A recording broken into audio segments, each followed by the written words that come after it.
Should you shoot handheld or should you put your camera on a gimbal?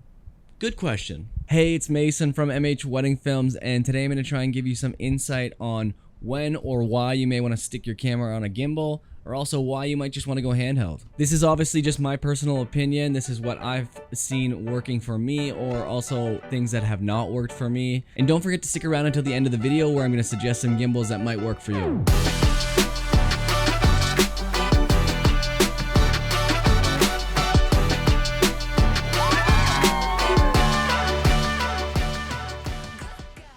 So I'm sure there are many different opinions out there, but I thought I would just sit down and kind of share my opinion on gimbal and handheld filmmaking. This is going to be mostly catered towards wedding filmmakers and the certain times during a wedding day that I would suggest using a gimbal, or I would suggest going handheld. There might be some crossover for commercial work as well in terms of gimbal use or handheld filmmaking, so this kind of could apply for everyone, but it's going to be mostly directed towards wedding filmmakers.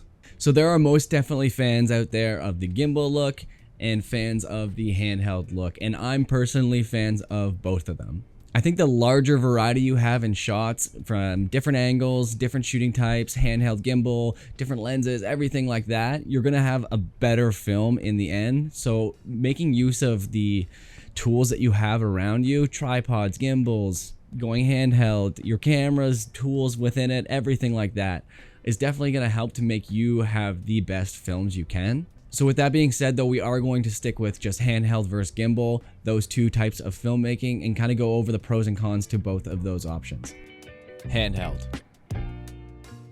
So handheld filmmaking has obviously been around since we've had hands.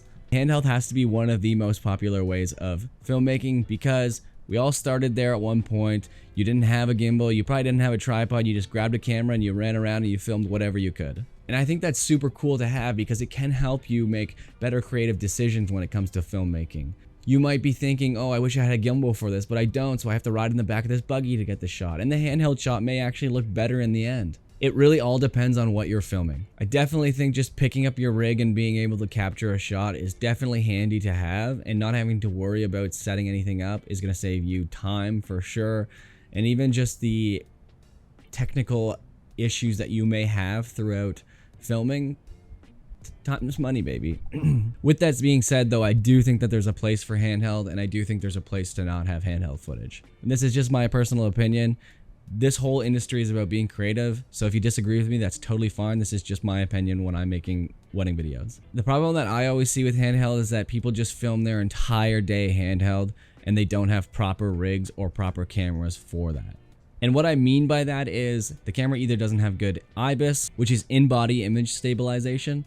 Essentially, this just means that your camera has a built-in gimbal, keeping the sensor super still so that you can just use your camera and not have to put it on a gimbal or anything like that and still get very steady footage. Although it may seem amazing, on some cameras the IBIS is not great and you do get cropping, you sometimes get weird warping in the corners. It really depends on the camera that you have. Obviously, everybody knows that the GH5 was kind of like the starting place for image stabilization, but now most cameras that are coming out have pretty good image stabilization and you could rely on them a lot of the time. However, I do say a lot of the time, not all of the time, because there's certain moments when I personally don't want to rely on the camera to do all the stabilization, because there is the odd time where something happens and messes up. It's the same with autofocus. You don't want to rely on it all the time. You want to have control of things when you're shooting a wedding. You want to make decisions on your own and not just have something tell you what it's going to shoot.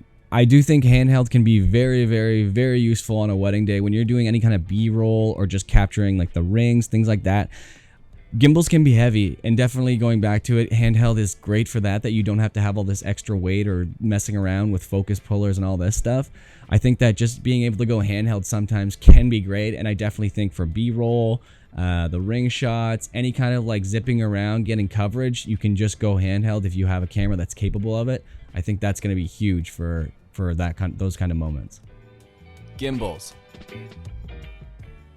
The main reason for using a gimbal is obviously to keep your footage as steady and smooth as possible. And this is to achieve a certain look that you want or a specific type of movement. Usually you can mimic like pans, tilts, things like that and get super accurate, smooth movements with that. But again, it also is super helpful for any kind of walking shots when you're moving with the bride or groom and kind of following them throughout the day, a gimbal is going to be key for those type of movements. I also think just during a wedding day too, there are gimbals that you can get set up just kind of ready to go. Like for me, when I'm using a gimbal, I just leave my camera on it all day and I have it set in a spot. I can put it away. It kind of works like a tripod, just hide it out of the way so no one's kicking it. And then I don't have to ever really hang on to my camera because it's being supported by the gimbal all day. Obviously it's powered off, so I'm saving batteries, but it just acts like a nice place to kind of rest and leave your camera out of sight and grab it whenever you're ready. Just hit the power button and you know you're ready to start filming. Everything's balanced and good to go because the camera's just sitting on it.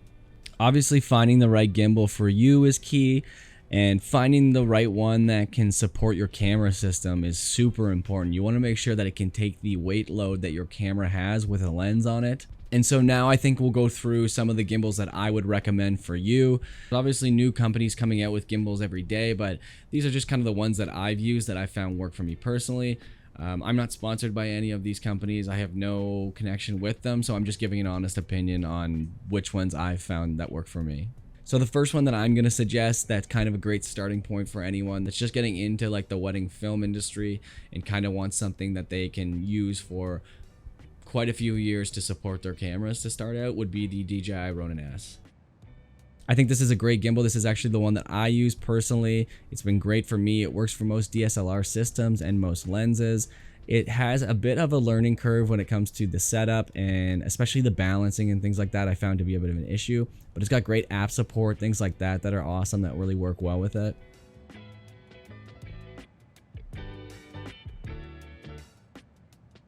The next one that I'll mention is the Zhiyun Crane 3S. When I started making wedding films, I had a Zhiyun Weeble, but I upgraded to the Crane eventually, and I found that it was really good and it did similar stuff to the DJI systems. It's just a different system and a different learning curve for each product, and it kind of is where you start and what you want to get used to.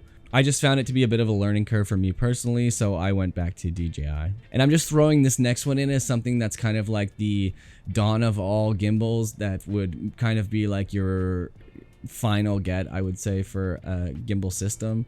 And that is the DJI RS2.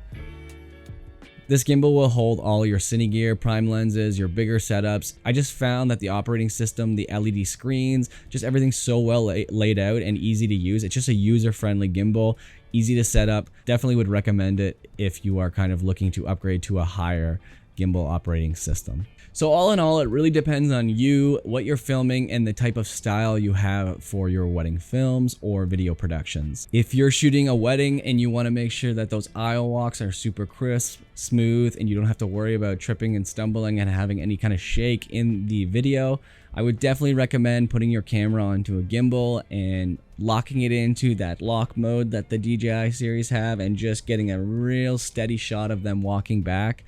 I think that your bride and groom or whoever you are filming for your weddings or video productions or anything like that are gonna just see it and think like the video quality looks so much higher and better. But with that being said, if you have a camera that does really good handheld and has amazing in-body image stabilization, this is where we start to split hairs, because there are systems that are so good that you can actually just mimic gimbals with them, and to the majority of people they won't notice the difference. I think just having a gimbal in your camera bag at all times is kind of a key thing to do, just because if there is a situation that comes up where you need to have a gimbal, it's going to save you so much time in the long run, and I think it's going to pay itself off too. So that's pretty much it for this video. I hope you enjoyed it. I hope you maybe learned something new, and generally I hope that this just gave some insight on what might be good options for you if you're just getting into wedding filmmaking. I know that there's so many different cameras out there, and you might be thinking the same way I am. I want to just go handheld all the time and not have to worry about a gimbal. And yeah, that is a great option too, but I definitely love having my gimbal around for the shots that I need it. Like I said, those aisle walks and just even situations where you're walking downstairs or things like that. It is so nice to have a gimbal ready that you can just slap your camera on and just make sure that you're getting a super smooth, clean image. And if you did like this video, please consider subscribing to our channel, leave a like on the video, smash that notification button, and if you want to leave a comment, let me know what you're shooting this year. Are you going handheld?